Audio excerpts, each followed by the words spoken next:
ભલે દર બીજે બાબાના દર્શન કરવા જાઓ, મારો કોઈ ના નથી, પણ ગાડીઓ ધીરે ચલાવો.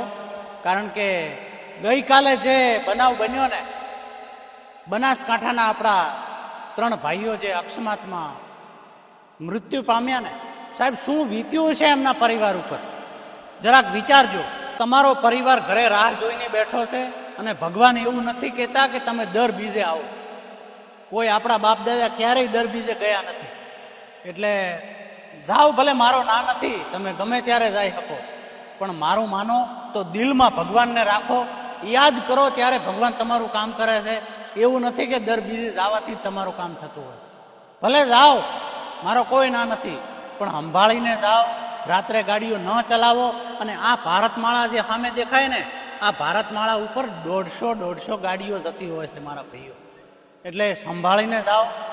ભગવાન બધાને સાચવે, બધાને સુખી રાખે, પણ સાચવેથી રાખવીને એ આપણી ફરજ છે.